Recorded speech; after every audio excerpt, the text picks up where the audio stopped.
My name is Kurt Buchanan. I live in Mount Vernon. I have been a fish biologist in this valley since 1988. You do the math. I've been a member of Skagit Fisheries Enhancement Group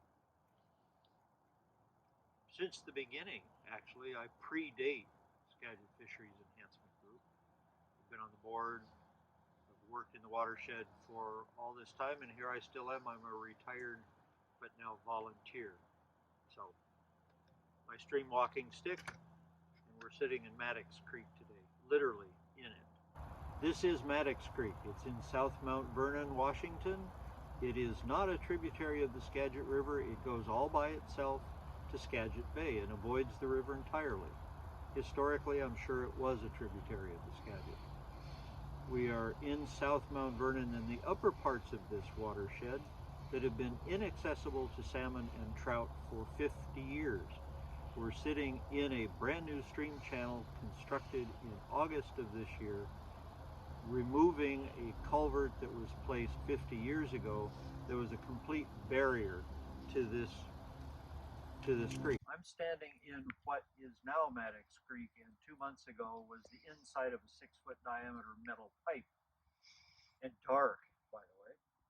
This is the new stream channel. It has large pieces of wood that have been put in the channel.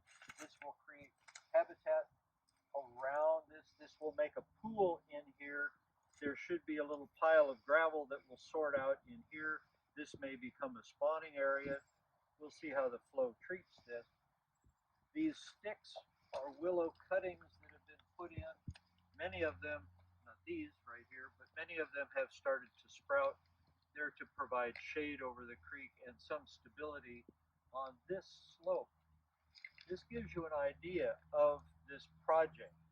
This valley was filled with dirt on top of this 6-foot diameter pipe. All the dirt's gone. Now they've cut this back to the slopes that were here prior to the culvert's installation. Their attempt to stabilize this slope. It's a work in progress. We'll see how well this works. They've hydroseeded that, that's why it's green. These rolls that you see here is an erosion control fabric that's pinned to the dirt that's underneath. And, you know, pieces of it have not worked quite yet. Give it time. We'll see in 2 or 3 years how well this works. But at least now the creek is open to fish passage. They can get to another mile plus of habitat, both spawning and rearing upstream, that they couldn't get to for 50 years. This creek does not have, nor will it ever have, Chinook salmon. It does have coho salmon. They have been persistent here ever since this culvert was put in. They were here prior to the culvert. They have probably been here for about 10,000 years, minus this last 50 years where the culvert was here.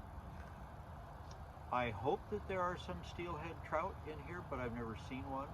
Cutthroat trout, surely there are cutthroat trout. Chum salmon, which were in this watershed before I started working here, are now extinct. And I'm not sure we'll ever see those back again.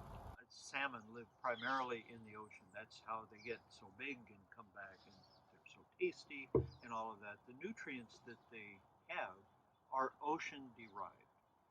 Well, they're kind to us and they swim back into fresh water. They swim back into places like this, bringing themselves along to spawn here and die. Well, you've got a 5-pound fish, you've got a 10-pound fish, you've got a 50-pound fish. This is a big packet of fertilizer. You take that times 100 or 1,000 per mile, and pretty soon you've got a significant hunk of fertilizer for that watershed, for the fish that are going to be growing up in that creek, for the insect life that's living on the rocks that are feeding on those dead carcasses. The birds, the bears, the coyotes, you name it, eat those things.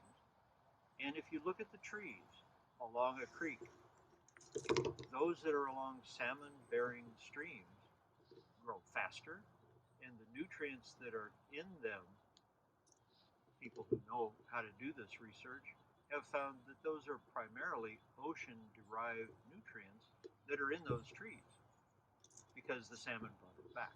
The Skagit River watershed has got many species. They have all the species of Pacific salmon that are on our side of the ocean and all the species of trout and char. It's because of our cold water and lots of water. That's changing. In the upper watersheds are bull trout that depend on stream flow from snowfields and glaciers. They may disappear as those snowfields and glaciers disappear. In an urban setting like this, where we've got coho and cutthroat and hopefully steelhead, these creeks are getting lower flow earlier in the year and persisting longer into the fall. That affects rearing juvenile fish.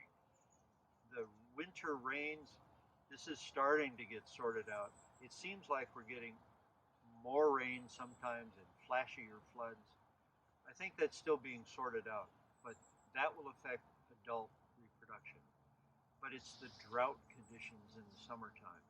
Uh, that's affecting rearing of salmonids negatively. And that just seems to be going on more and more. I am a fish nerd. I think all fish are worthy of protection. They're just cool. But I think everybody has to make up the answer to that question themselves. Are fish important to you? Are salmon important to you? Why? Uh, they are a product of ancient evolution. They have been here before the last ice age. They recolonized this after the last ice age. They're still here. I think that's pretty cool. Um, some people say it's a local icon and we should have these for whatever philosophical reasons that they may have. Um, this would not be the place that it is without them. Um, they are part and parcel of the local economy, ecology, the mindset of people. They're just cool to me. I've been fascinated by them ever since I've been here.